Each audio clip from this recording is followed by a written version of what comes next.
Hello class, welcome you all to week 7.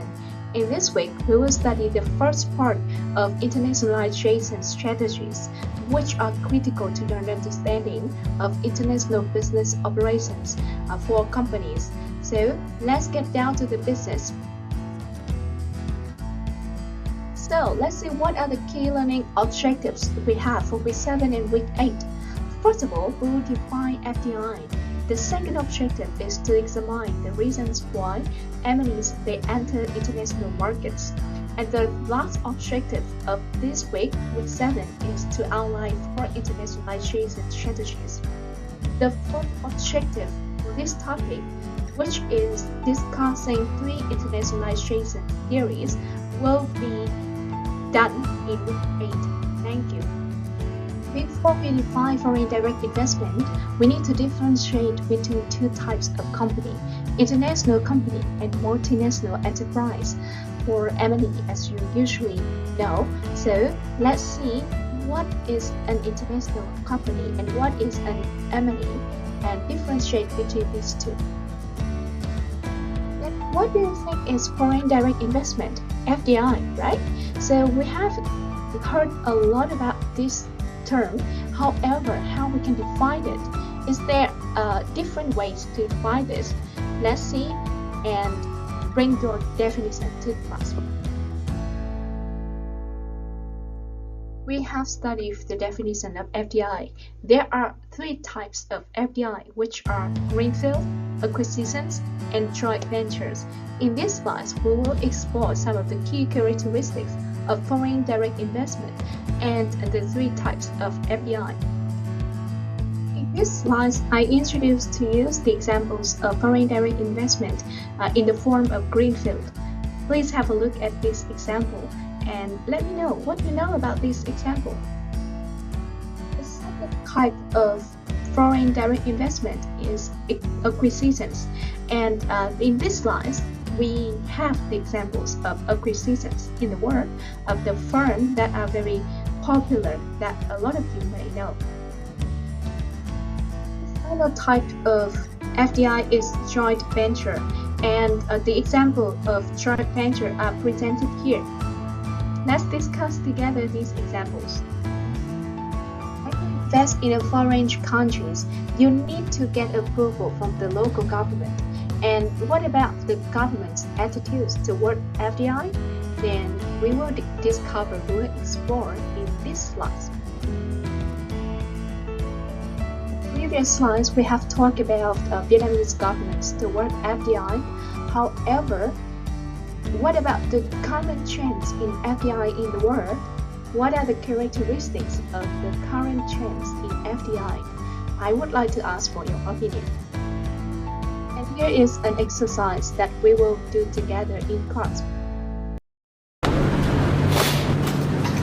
Tanning Vietnam style. Leather destined for Timberland shoes or the interior of a luxury Mazda car produced at this new plant just outside Ho Chi Minh City. For German owner Tom Schneider, a 16-year veteran of building and operating factories across Asia, Vietnam is the future. He built this plant and trained a workforce from scratch in less than 2 years and is already planning to expand. Tell me, what are the downsides of doing business in here for you? I have not found it yet. After 3 years? After 3 years, I have not found it yet, the downside. More and more businesses are now looking at Vietnam as an alternative to, or an extension of, operating in China, the traditional workshop of the world. Salaries of the workers at this plant are 40% less than China, about $130 to $150 a month, and the government has been slashing red tape. We had a system of industrial parks, where the industrial park takes care of most of the issues what we have, from 100 different licenses, from setting up, from customs and everything. They're professionals, they speak English. It seems to be paying off. Foreign direct investment, or FDI, has risen sharply in recent years, but like the rest of the world, it's been hit by the global economic crisis. Another driver is the so-called China Plus One strategy. If you have, say, 3 or 4 factories in China, The next one you may want to have in Vietnam. So just to sort of diversify your risk, instead of putting all your manufacturing in one basket. But make no mistake, Vietnam is not about to challenge the production might of its giant neighbour just yet. For a start, it still needs to sort out a creaking infrastructure. For example, this is the main road coming from the industrial estate where that tanning factory is. As you can see, it's not actually ideal for heavy traffic moving goods. And this is just one scene which is repeated countless times right across this country. And a little further down that same road, a stark reminder of a not-so-distant past. But even the Vietnam War gave way to a political stability that's been embraced by investors. With a population of almost 90 million, more than half of them born after the war, and 7% economic growth over the past decade, Vietnam is preparing itself for a competitive future. And from the city centres to the factory floors, Vietnam's workers are lining up to be a part of it. Let's move on to the next part, reasons for entering international markets. So, what are the reasons that firms want to invest in international markets? We have four main reasons, which we will explore or analyze in the next several slides. So, I have asked you a lot about why M&Es want to internationalize, right? In previous class. So, what are exactly those reasons? The first reason is resource or access seeking.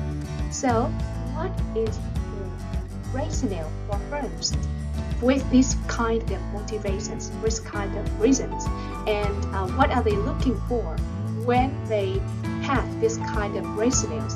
Let's answer these questions. Have a look at the slide and answer this question. The second type of motivations that encourage firms to internationalize its market-seeking motives. So, I believe you are all familiar with this kind of market-seeking motives, and I look forward to your examples, to your real examples from your own understanding. The third type of reasons for internationalization is efficiency-seeking motives. So, what is meant by efficiency-seeking motives? And what are the particular things that firms look for when they have this type of motivation? Finally, strategic access-seeking motives. What is the difference between this type of reasons and the other types of reasons? Can you please read all the slides and find the difference? Alright, now let's move on to integration's responsiveness framework. In order for you to understand different internationalization strategies, we first need to understand integration responsiveness framework. What it is, please have a look at the graph here and try to relate to real examples that you can think about. And bring your examples to class so that we can all together discuss and understand this important framework in international business. Now, after we understand integration responsiveness framework, we will explore what are the four strategies in internationalization according to Gorso, right? So, what are these four strategies? And what are the examples for each strategy? How firms applied its strategies in particular situations? Let's answer the questions for yourself and bring your answers to class. Let's get down to the specific internationalization strategy. The first one is global strategies. So what is global strategy? And what are the examples that you can find?